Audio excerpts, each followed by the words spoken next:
যুধিষ্ঠিৰৰ ৰাজকীয় যজ্ঞ কৰাৰ কাৰণে প্ৰস্তুতি আৰু ভগৱন্ত পুৰুষৰ সন্মতি অবিহনে যুধিষ্ঠিৰে এই ৰাজকীয় যজ্ঞ কৰিব নিবিচৰা কথাটো আজিৰ পাঠত ভক্তসকলে এটা কথা জানে যে আমি যি কৰিছোঁ, আমাৰ জীৱনত যি হৈছে, এই সমস্ত ঈশ্বৰৰ ইচ্ছাতে হৈছে। ঈশ্বৰৰ ইচ্ছা অনুসৰিয়ে সকলো হৈছে। দৰ্শনত ইয়াকে নিয়তিবাদ বুলি কয়। নিয়তিয়ে যিটো নিৰ্ণয় কৰে আপোনাৰ জীৱনত সেইটোৱে।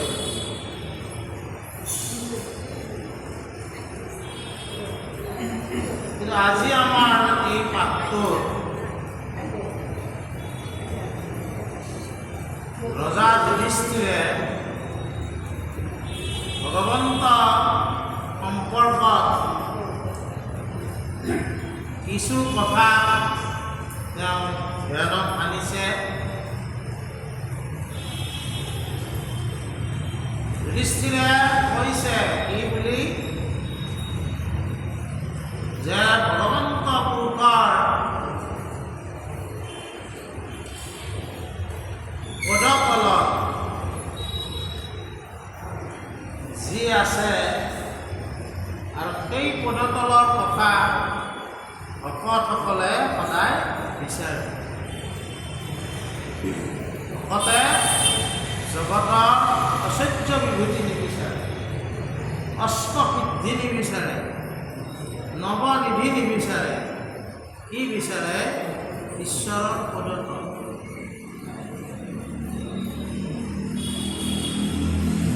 আৰু সেইকাৰণে মহাপুৰুষ মাধৱদেৱ গুৰুজনে লিখিছে, গোপীনাথ গোবিন্দ ৰাম কৃষ্ণ হৰি ভজব তোমাৰ পদ কমল ধৰি। ঈশ্বৰৰ পদকমল আমি সেৱা কৰিব লাগে।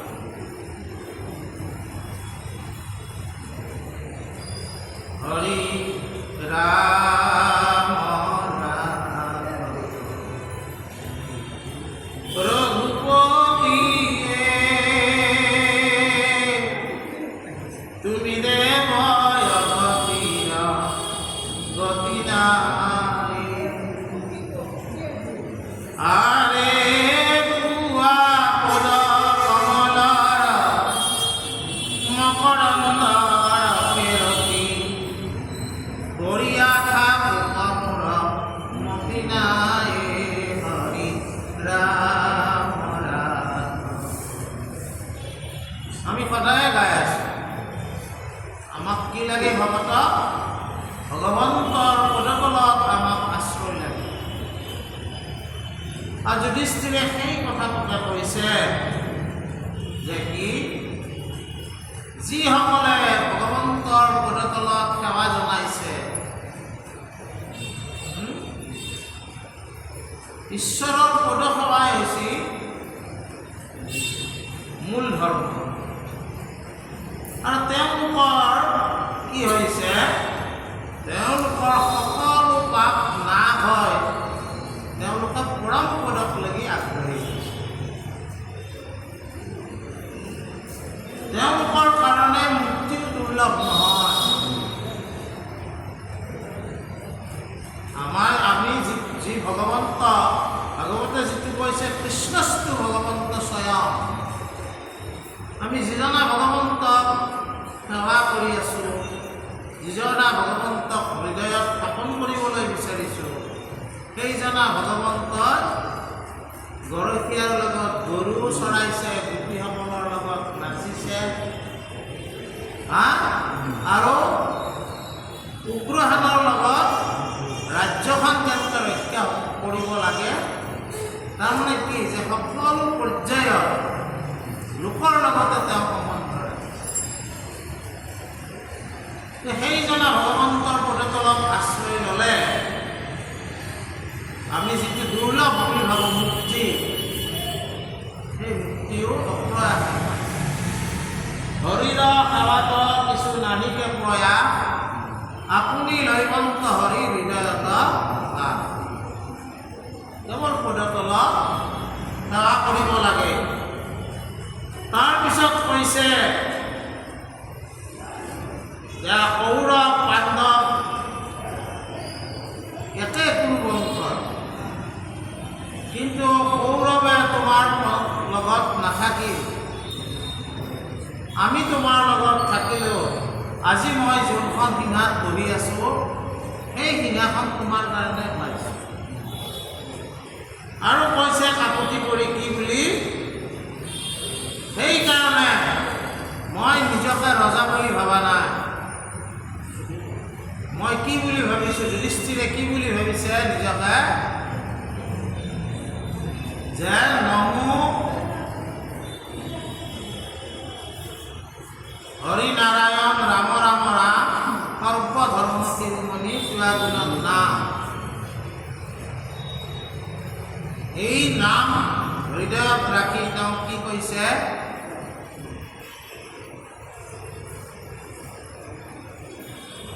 নমো হৰি দামোদৰ কৰুণা সাগৰ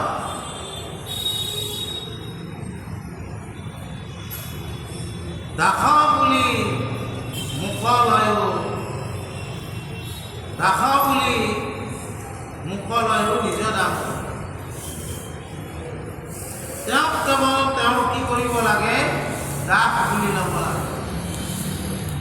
এইফালে ৰাজহুই যজ্ঞ কৰি চক্ৰৱৰ্তী ৰজা হ'ব উচিত, কিন্তু চক্ৰৱৰ্তী ৰজা হ'ব ওলায়ো তেওঁ প্ৰথমে কি হ'ব উচিত, ভগৱন্ত কৃষ্ণ দাস।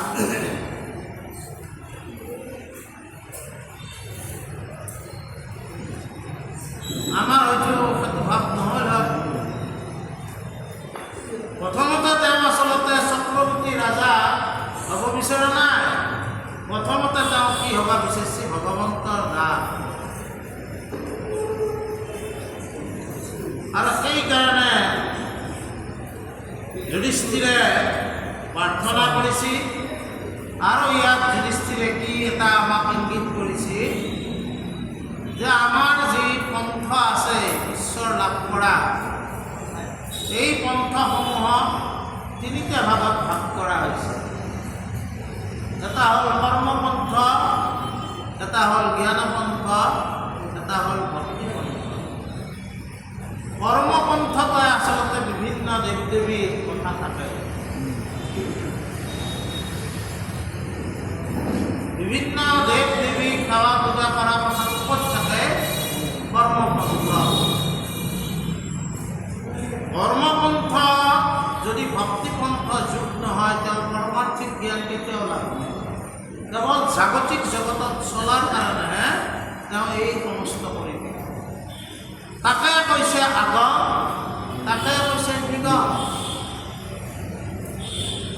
আগম মানে হ'ল আৰু গমন। তাৰমানে আগম মানে আমি দেৱ দেৱী এইসকলৰ পূজা কৰিলেও কিন্তু আমি আমাৰ গমনটো শেষ নহয়। কাৰণ এই সমস্তই আমাক কি কৰিব, এই ধৰাতল এই জাগতিক জগতত চলাৰ কাৰণে প্ৰেৰণা দিব। কিন্তু এখন পৰমাৰ্থিক জগত আছে, সেই জগতখনত তুমি কাৰ সহায়ত যাবা? সেই জগতখনত যাব লাগিলে কি, ও হৰি নাম ভৱনদী তৰাই এটাতে লোকগীত আছে,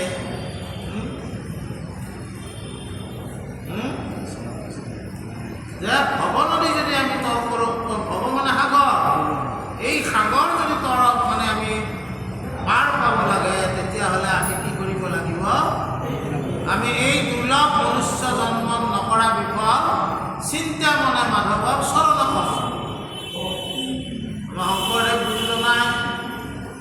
বেদস্তুতিৰ ঘোষাত লিখিছে দুৰ্লভ মনুষ্য জন্ম তাকো প্ৰহ্লাদ চৰিত্ৰ নকৰা বিফল চিন্তা মনে মাধৱৰ চৰণ কমল। ঈশ্বৰৰ পদতলত তুমি আশ্ৰয় ল'ব লাগিব। আৰু সেই কথাটোকে শংকৰদেৱ আৰু মাধৱদেৱৰ মাজত তৰ্ক হৈছিলে।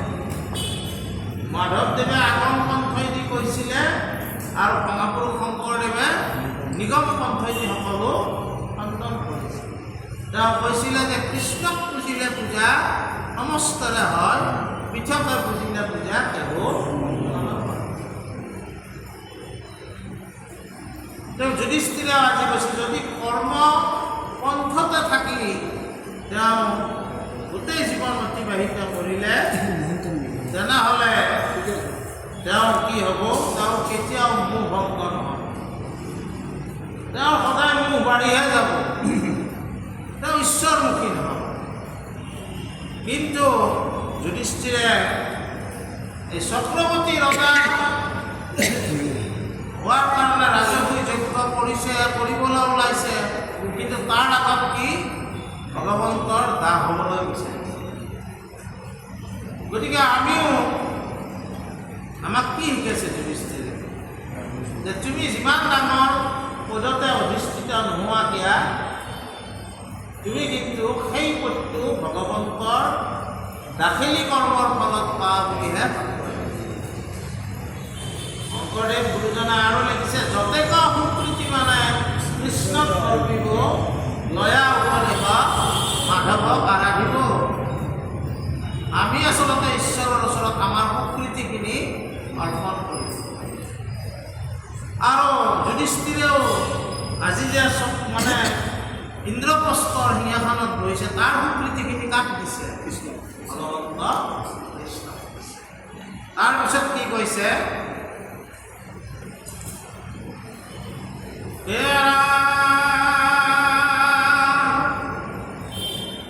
যদি বোলাৰ আগত নাহি যাত ইমতে বিষম বুদ্ধি জানিবা মাতই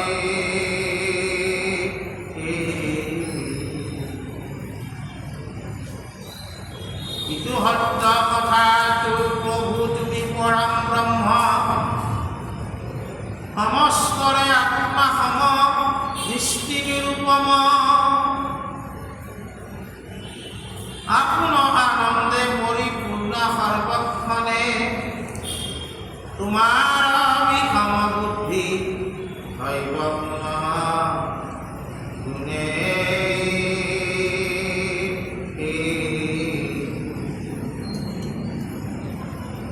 তথাপিতো যিটো ভজে তোমাৰ ওচৰত সেৱা অনুৰূপে ফল পাবে তোমাৰ বিষম বুদ্ধি কিঞ্চিত একো নাই যেন অল্প তৰু বা দিলে ফল পাই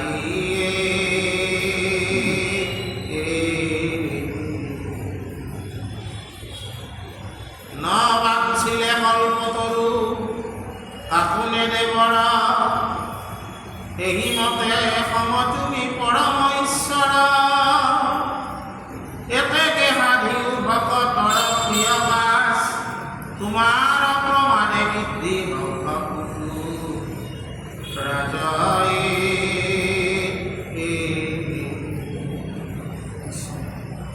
ইন্দ্ৰৰ আসন পাণ্ডু পিতৃলভন্তোষ জগত পবিত্ৰত যশস্য থাকুক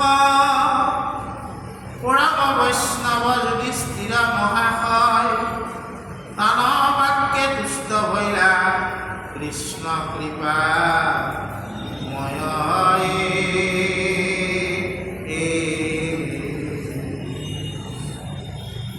ভগৱন্ত সম্পৰ্কত যুধিষ্ঠিৰে এই সমস্ত বাক্য কৈ আছে। ভগৱন্ত আমাক যত জীৱ জংগম কীট পতংগম অগণগ জগতে নিকায় যিমান তিমি মাছটো আটাইতকৈ ডাঙৰ, হাতীও ডাঙৰ, আৰু একেবাৰে আমি দেখা নাপোৱা জীৱও আছে। এই সকলো তাৰ কাৰণে চৰাচৰ জগত মাত্ৰ ভগৱন্ত।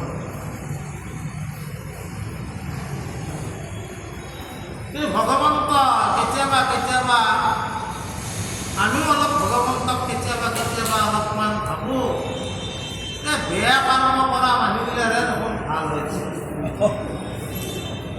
আমাৰ বহুতে কথা কওঁ, আমি ইমান ভক্তি কৰোঁ, আমাৰ দেখোন ভাল হোৱা নাই। ভাল কাম কয়, বেয়া কাম কয়, ভাল কাম কয়, বেয়া কাম কয়। ৰাতি যদি আপোনাৰ সুন্দৰকৈ টোপনি আছে, আপোনাৰ দিন ভাল। আৰু বহুত সম্পত্তি থাকিও যদি ৰাতি টোপনি মাৰিব পৰা নাই, এই সম্পত্তিবিলাকৰ কাৰণে আপোনাৰ দিন ভাল হ'ল নে? আজিকালি মানুহৰ কি হৈছে, ডাঙৰ সমস্যা হৈছে যে মানুহৰ টোপনি নাহে। ঔষধগিলাৰ নামো জানে বহুতে, কি কি খাব লাগে।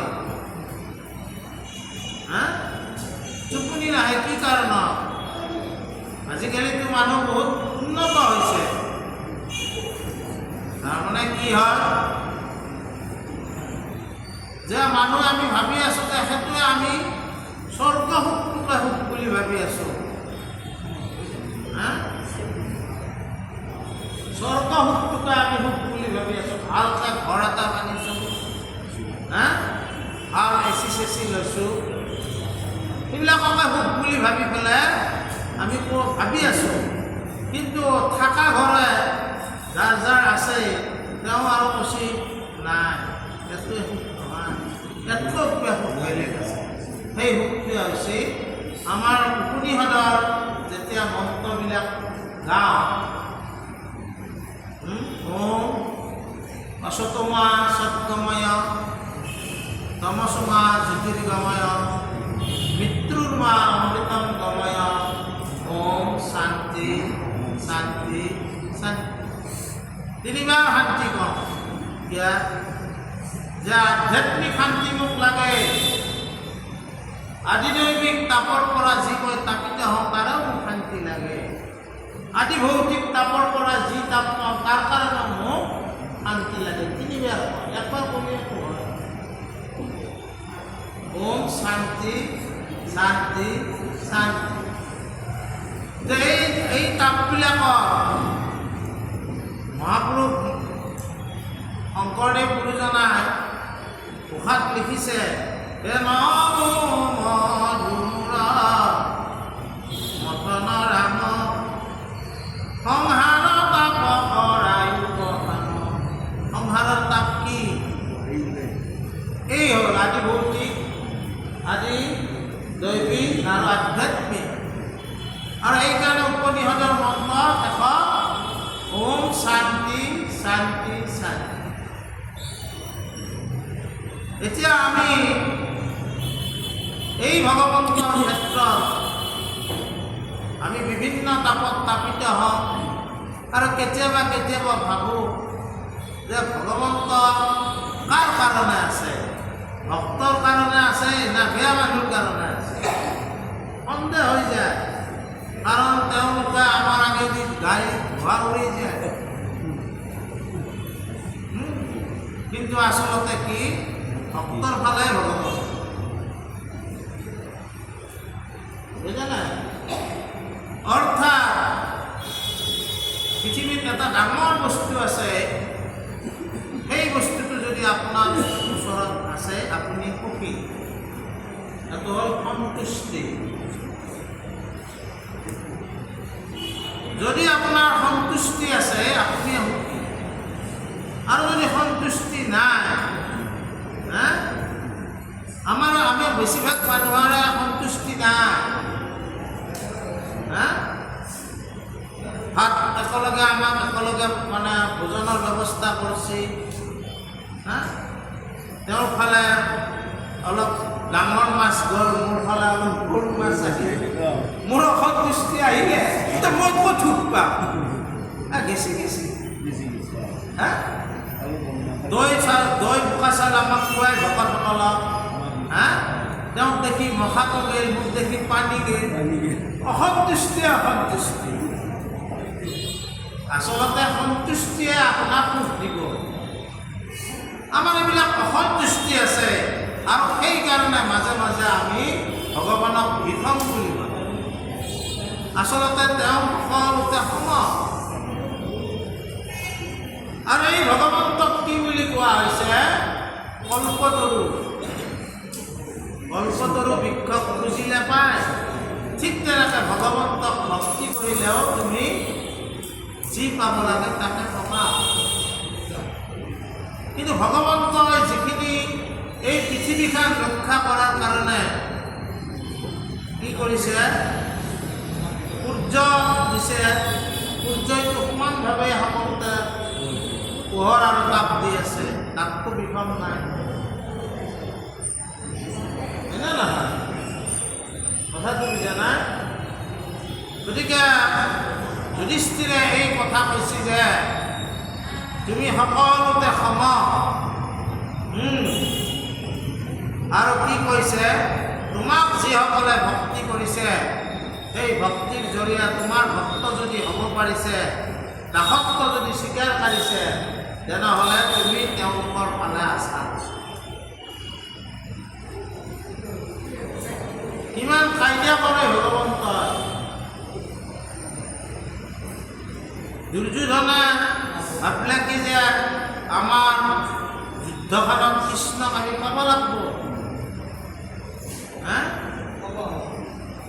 যাই কিয়া কৃষ্ণৰ আগত দেখি বহি থাকিল আগে গেছি এপইণ্টমেণ্ট আগে পাইছিল মইতো পালোৱে এপইণ্টমেণ্ট ভুল কৰিলে নহয় মূৰত দেখি বহি থাকিল কি অৰ্জুনৰ ভক্তি আছিল সাক্ষ্য ভক্তি আছিল সেইকাৰণে তেওঁ চৰণৰ কাষত থাকিল যে কোনি পালা আমি যে কৈছোঁ যে ভগৱন্তৰ চৰণ আমি সেমিব লাগে উঠি পেলাই অৰ্জুনক দেখিলা তুমি আগে আছা হয় কিন্তু মই প্ৰথম এওঁহে দেখিলোঁ এওঁক দেখিয়া মই থাকিব লাগে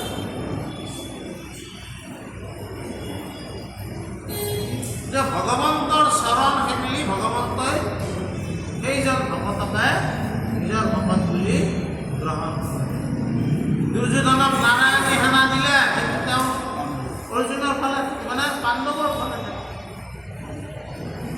এই কথাটো কৈছে তাৰপিছত আৰু কৈছে কি যে তোমাৰ কাৰণে মোৰ পিতৃয়ে মাণ্ডুই দি পাব ইন্দ্ৰৰ আসন ইন্দ্ৰ এটা পদ আচলতে ইন্দ্ৰ যদিও এটা দেৱতা বুলি কয় ইন্দ্ৰ আচলতে এটা পদ মাজে মাজে আপুনিও ইন্দ্ৰ হ'ব পাৰে আপোনাৰ ভক্তিৰ জৰিয়তে বলি ৰজাই যেতিয়া মাথাটো পাতি দিলে এনেকৈ পাতি দিলে না দুই ভৰিত চব হেৰি কৰিলে তাৰপিছত মাথাটো পাতি দিওঁতে ভগৱন্তই কি কৰিলে যে তোমাৰ দুৱাৰ মুখত মই সদায় দুৱাৰ ৰখি হৈ থাকিম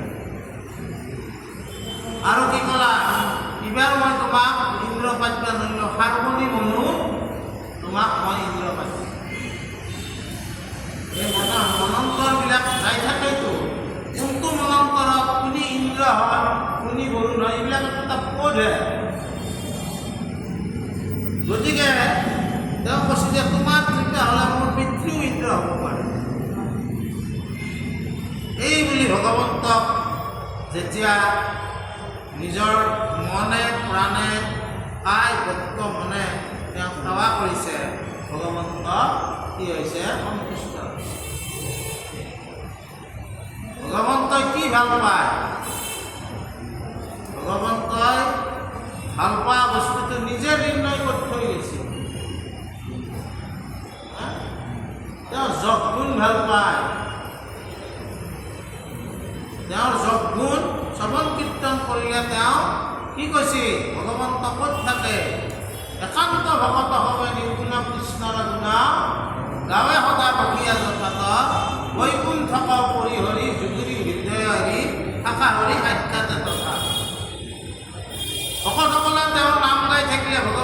তালৈকে আহি যায়, বৈকুণ্ঠতো থাকিব ইচ্ছা নকৰে। ভগৱন্তৰ প্ৰিয় হ'ল তেওঁৰ গুণানু চৰিত্ৰ, যিয়ে হৃদয়েৰে স্মৰণ কৰিব, শ্ৰৱণ কৰিব, কীৰ্তন কৰিব। আমাৰ যুধিষ্ঠিৰে কৰিহে আছে যে ইয়াতে ভগৱন্ত সন্তুষ্ট হয়, কি ক'লে আমি সেইখিনি অলপ চাম।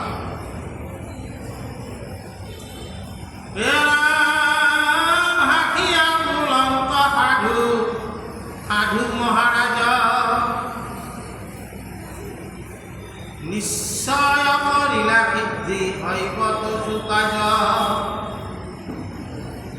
তোৰা তোমাৰ পৰম কীৰ্তি ঢাকিব সংসাৰ, শ্ৰৱণ মাত্ৰকে লোক হৈবেগ নিস্তাৰ।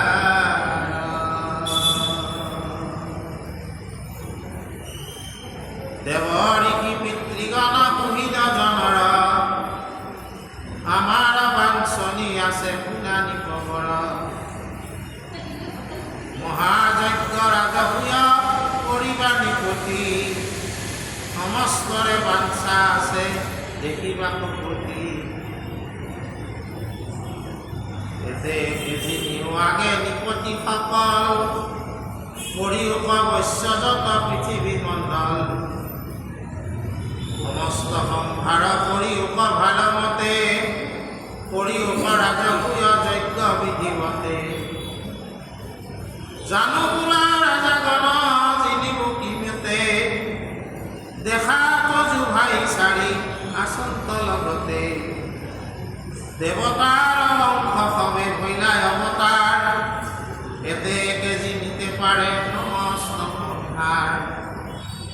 প্ৰেম ভকতিতে মোক জিনি আছা তুমি, নভৈল ভকতি মোক লাগ পাবে।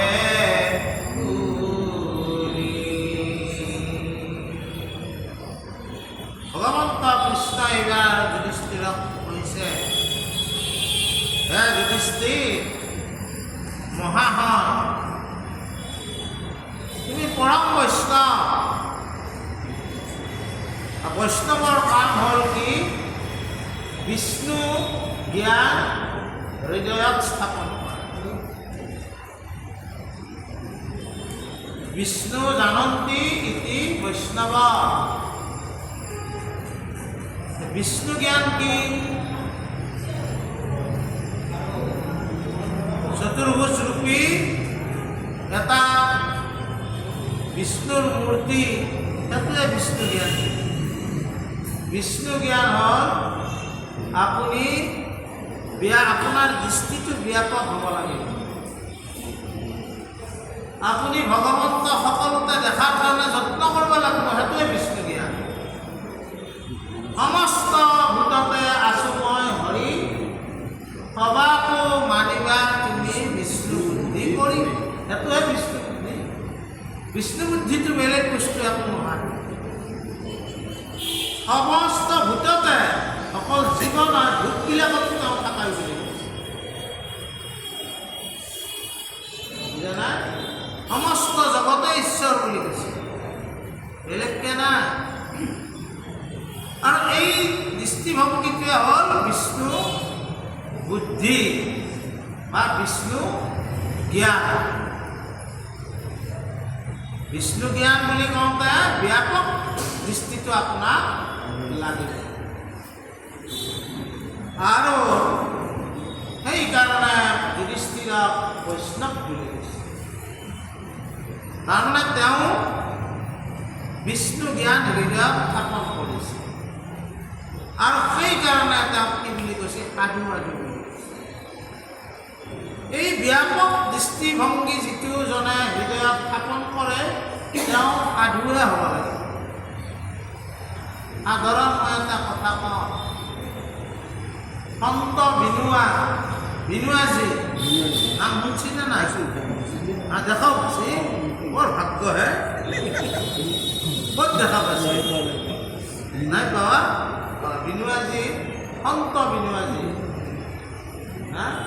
মহাত্মা গান্ধীৰ তেওঁ কি আছিল? শিষ্য আছিল। গান্ধীবাদী আছে। এতিয়া মই তেওঁ বহুতক লাগি নাযাওঁ বাৰু, তেওঁ ডাঙৰ কথা। এতিয়া সন্ত বিনোৱাক আমি এইকাৰণে জানিব লাগে, সন্ত বিনোৱা যি মাধৱদেৱ সম্পৰ্কটো কথা আমাৰ এইবিলাক সূৰ্য নাই জানে। মই এনেই তেওঁৰ আগত বহি আছোঁ, বুজি পাইছি না? মাধৱদেৱ সম্পৰ্কত কথা কৈছে যে এই জনা পুৰুষে মাত্ৰ এটা ঘোষাৰ কাৰণে তেওঁ আমি মহাপুৰুষ বুলি ক'ব লাগিব। অধমে কেৱল দুখ, এনে ঘোষা এটা আছে নহয়, কি কওক?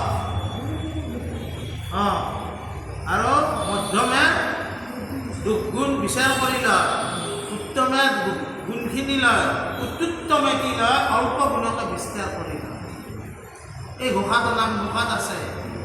আৰু সেই ঘোষাটোৰ কাৰণে সন্ত বিনোৱাই কৈছিল যে এইজনক এইটো ঘোষাৰ কাৰণে আমি কি কৰিব লাগিব, মহাপুৰুষ। আৰু এটা বেলেগ কথা, আমি কিয় ওলালোঁ সন্ত বিনোৱাৰ কথা? মই এটা বেলেগ কাৰণত ওলাইছোঁ, আৰু সেইটো আমাৰ আজিকালি শুৱালকুছিৰ বৰ সমস্যা হৈছে।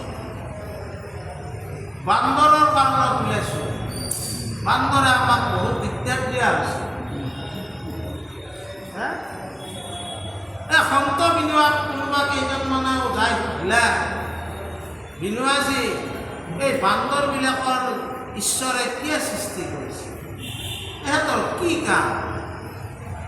ইহঁত দেখোন খাদ্য শৃংখলতো নকৰে।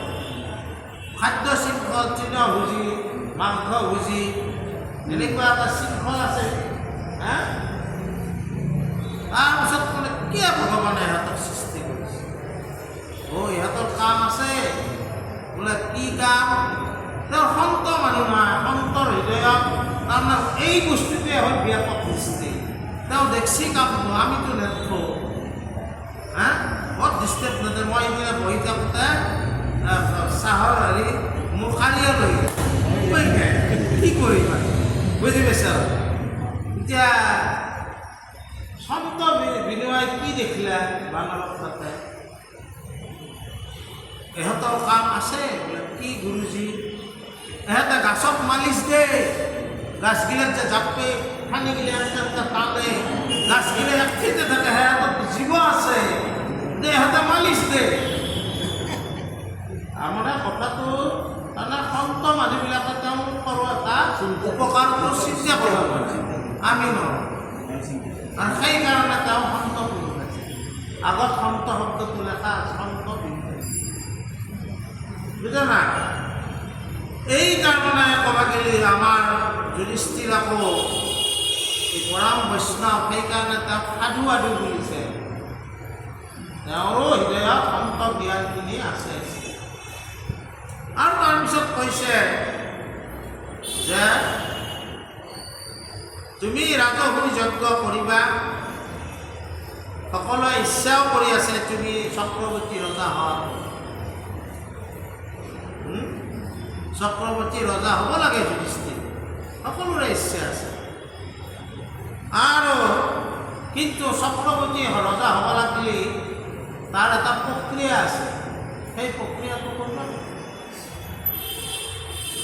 আমি মনুষ্যৰ যিমানে ঈশ্বৰক নভজো কিয়, মই যদি নকৰোঁ, সাধনা নকৰোঁ, পৰীক্ষাত পাছ কৰিব নোৱাৰোঁ।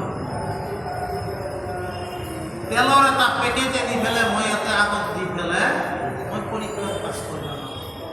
এই কথাগিলা ল'ৰা ছোৱালী শিকাব লাগে। সাধনা লাগবই,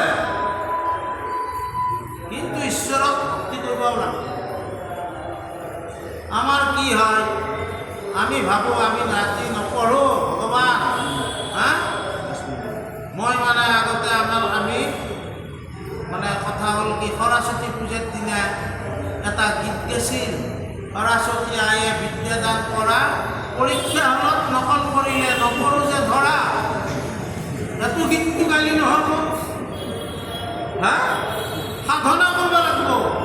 সাধনাৰ জৰিয়তেহে আপুনি আগবাঢ়িব পাৰিব। তাৰপিছত মানে এই কৈছে যে সেই প্ৰক্ৰিয়াখিনি কৰা। কি প্ৰক্ৰিয়া? যে তুমি ওচৰৰ পাজৰৰ যিমান ৰজা আছে এই ৰজাবিলাকক খবৰ দিয়ে যে আমি চক্ৰৱৰ্তী ৰজা হিচাপে ঘোষণা কৰিব ওলাইছোঁ, তোমালোকে যদি সন্মত হোৱা সন্মতি আমাক প্ৰদান কৰা। চক্ৰৱৰ্তীৰ তলত থাকিব লাগিব তাৰমানে, আৰু যিয়ে নকৰিব তেওঁলোকৰ লগত যুদ্ধ কৰাৰ কাৰণে 4 ভাইক খেদি দিয়ে। 4টা ভাইক আছে নহয়, কোনি কোনি ভীম, অৰ্জুন, নকুল, সহদেৱ। তেওঁলোক দেৱতাৰ অংশ, যুধিষ্ঠিৰ হ'ল ধৰ্মৰাজৰ অংশ, অৰ্জুন হ'ল ইন্দ্ৰৰ অংশ, ভীম হ'ল বায়ুৰ অংশ, নকুল সহদেৱ হ'ল অশ্বিনীশ্বৰৰ অংশ। আৰু সেইকাৰণে সকল তেওঁলোকক কোনেও একো কৰিব নোৱাৰে। আৰু তুমি সন্ত সাধু গুণ আছে তোমাৰ হৃদয়ত, আৰু তুমি মোক প্ৰেম ভক্তি কৰা, সেইকাৰণে ময়ো তোমালোকৰ লগত বন্দী হ'ব লগা। আৰু ঈশ্বৰক যিয়ে প্ৰেম ভক্তি কৰে তেওঁৰ ওচৰত ঈশ্বৰ কি হয়? বৈশ্য হয়, বন্দী হয় বুলি কৈছে। প্ৰেম কৰিব লাগিব। কেনেকৈ প্ৰেম কৰি আমি এশৰণীয়া মানুহবিলাকে প্ৰেম কৰিব, প্ৰেম ভক্তি কৰিব লাগে। প্ৰেম কেনে বস্তু? আপোনালোক সংসাৰী মানুহ, হয়তো আৰু নহয়, হয়নে নহয়? সংসাৰী মানুহৰ কথা কওঁ যে আপোনালোকৰ এজনী মাতৃশক্তি এজন মাত্ৰ পুতি থাকে, আৰু তেওঁৰ লগতে কি থাকে? প্ৰেম থাকে। তাকে কয় কি বুলি? যে তেওঁ সতী নাৰী বুলি নকয় জানো? এতিয়া কথাটো হ'ল কি, আজিকালি এটা শব্দ আছে যে কি হয়, তেওঁ এফেয়াৰ্ছ আছে বেলেগৰ লগত, নাছে শব্দ আছে নে নাই? গণ্ডগোল লাগিলে একদম ভৰলুত থানাখন কোৰ্টটো পায়, ভৰলুত এটা কোৰ্ট নাছে এইবিলাকৰ, ৰেডিয়ে হৈ আছে। এনেকৈ বেন পাতি চাতি লৈ যাই পেলাই মোক আনলি, এতিয়া আৰু ভিতৰি বেলেগকে হ'ব। চাচা সোণাৰাম খেলপথাৰৰ, সোণাৰাম স্কুলৰ কাষৰ কোৰ্টখনত নিয়ে চাই লগে লগে লৈ যাব। ঠিক তাৰমানে কথাটো হ'ল কি, ভগৱন্তৰ প্ৰতিও আমাৰ তেনেকুৱা ভক্তি থাকিব লাগে। সেইটো প্ৰেম ভক্তি। যদি মই আকৌ বেলেগক ভগৱন্তৰ দৰে ভাবোঁ, তেতিয়া সেইটো বেবিচাৰি ভক্তি। সেইকাৰণে মহাপুৰুষ শংকৰদেৱে আমাক কি কৈছে যে ভগৱন্তকে ভাবিবা, বেলেগক ভাবিবা দৰকাৰ নাই। বুজি পাইছে না? আৰু সেইটোৱে প্ৰেম ভক্তি। ইমান দেৱ দেৱী আছে, যুধিষ্ঠিৰে সেই সোপাক নানি তাৰ আগত কৈ আছে এইবিলাক ভগৱন্ত কৃষ্ণ। আৰু সেইকাৰণে ভগৱন্তে কৈছে তুমিওতো মোক প্ৰেম ভক্তিৰ দ্বাৰাই বৈশ্যয় কৰিলা। আৰু বাকীকেইটাতো দেৱতাৰে অংশ, সিহঁতেতো জগত জিম্বই। তাৰমানে দিগ্বিজয় কৰিব লাগিব, তেতিয়াহে তেওঁ চক্ৰৱৰ্তী ৰজা হ'ব পাৰে। দিগ্বিজয় আমাৰ বুৰঞ্জীত খ্ৰীষ্টপূৰ্বতে আলেকজেণ্ডাৰে দিগ্বিজয় কৰিব আহিছিল নহয়? আলেকজেণ্ডাৰে দিগ্বিজয় কৰিব আহিছিল। বহুত ৰজাই যুদ্ধ কৰিছে, বহুত ৰজাই এনেই তেওঁৰ বৈশ্যতা স্বীকাৰ। সেই সময়ত পাৰস্য আমাৰ ইমান পাব লাগিলে আচলতে পাকিস্তানটো আমাৰে আছিল। পাকিস্তানৰ পিছত ইৰাণ, পাৰস্য আছে নহয়। আফগানিস্তানৰ পিছত আফগানিস্তানলৈকে আচলতে ভাৰতে আছিল। তাৰপিছত ইৰাণ, পাৰস্য আছিল। সিহঁতৰ ৰজাই আগে আগে কি কৰিছিল? বৈশ্যতা স্বীকাৰ কৰিছিল। তাৰপৰা হিন্দু কুফাইদি সোমাই আহিল আলেকজেণ্ডাৰ, গুৰুৰ লগত মুখামুখি হ'ল। বাৰু সেইটো বেলেগ কথা যে এই দিগ্বিজয় ব্যৱস্থাটো চক্ৰৱৰ্তী ৰাজাসকলে কৰিব লাগে। এই মহা কৰিলে তাতে তেওঁলোক ভগৱন্তৰ সহায়ত কি কৰিছিল? জয়ী হ'ল। এওঁৰ একো চিন্তা নাই। যুধিষ্ঠিৰে হয়তো জানে যে জগতৰ ঈশ্বৰক যদি তেওঁ যদি মোৰ মালিক হয়, মোৰ আৰু কি চিন্তা? কথাটো বুজা নাই? সেইকাৰণে আমি সদায় ঈশ্বৰৰ দাস হ'ব চেষ্টা কৰিব লাগে।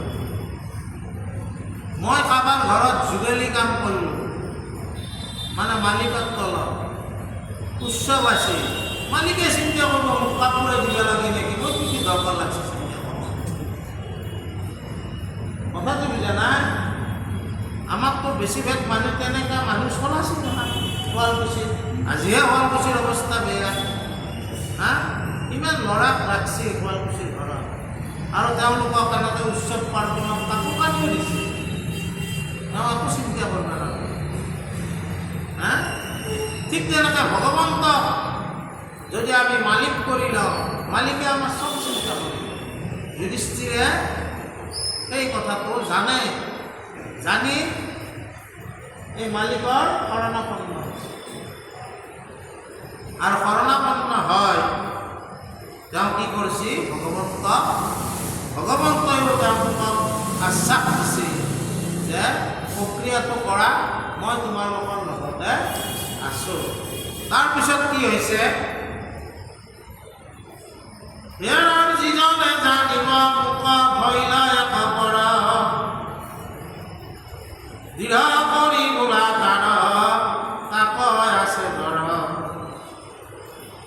তেজস্বী যশে বলে ঐশ্বৰ্য বিস্তৰে দেৱতাক নাতে কি কৰিব অল্প নৰে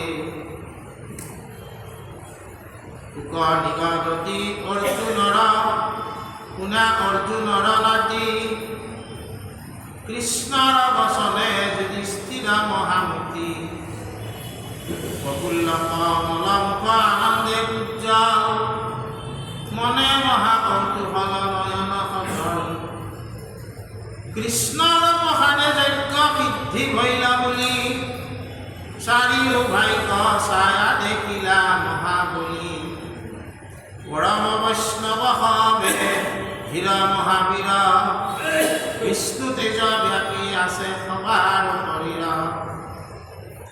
বিপতি পদতি উবাবীৰ ধনঞ্জয় চলিও নকুল সহদেৱ মহাশয় কৃষ্ণৰ চৰণ হবে ধৰিয়া হৃদয় কৰি দিগ বিজয় যিনি ৰাজা ছয় জ্যেষ্ঠ ভাইৰ বচন শুনিয়া চাৰিবীৰে উঠিলন্ত কাশী ৰাজভাগ্যা ধৰি কিৰে কৃষ্ণ কথাপতি ধৰি বুইলা হৃদয় ও ৰাম মংগলে চলি গইলা নিচান কোবাই দক্ষিণ দিশক সহ দেৱ গইলা চলি লগত সঞ্জয় সেনা গণ মহাবলী হয় হস্তি ৰথ ছয় পদাতি বিস্তৰ জয় জয় কৃষ্ণ ধ্বনি কৰে নিৰন্তৰ পশ্চিমক চলিলা নকুল মহাবলী উত্তৰ দিশক ধনঞ্জয় জয়শালী পূৰ্ব দিশক চলি গইলা বীৰ বিকুৰৰ নামতে প্ৰমত্ত বীৰ আতি ভয়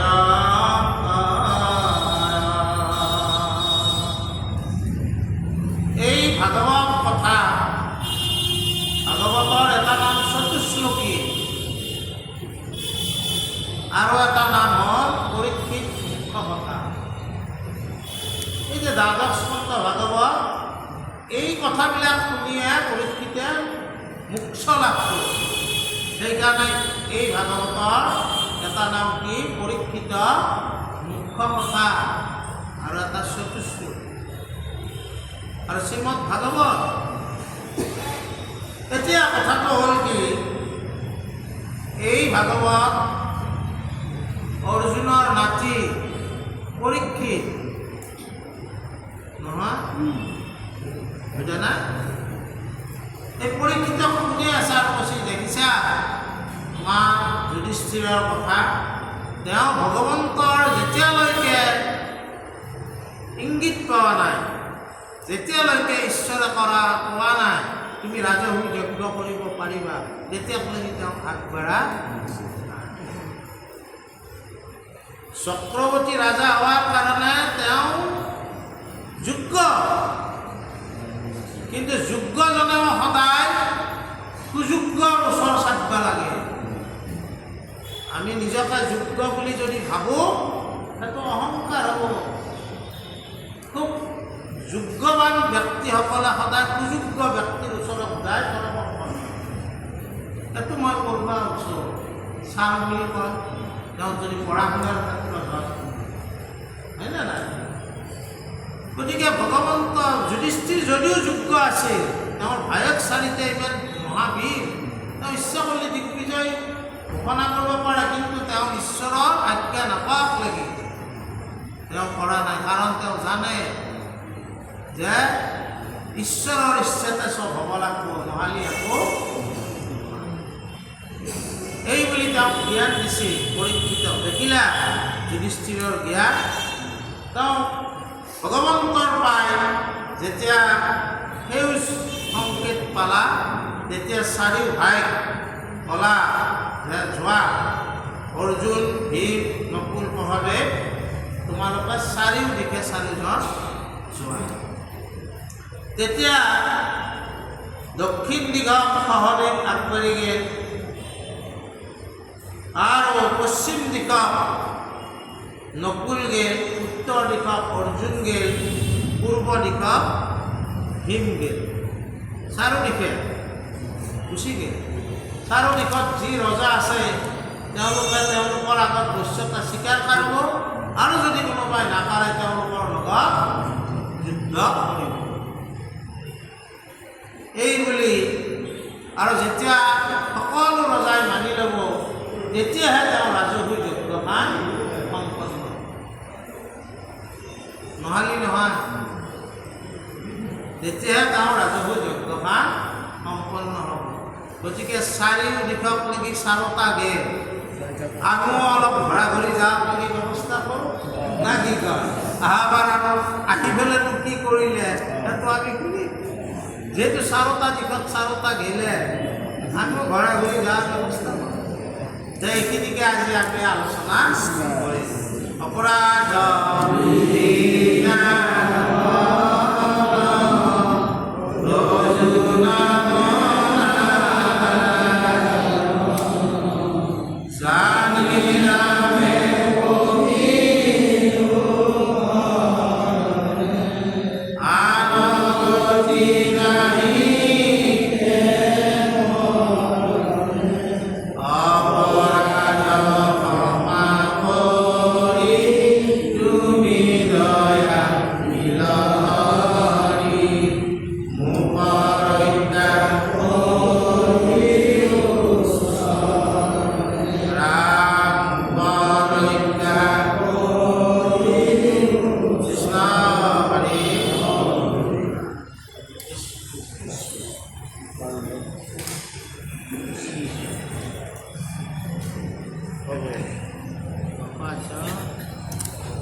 ITC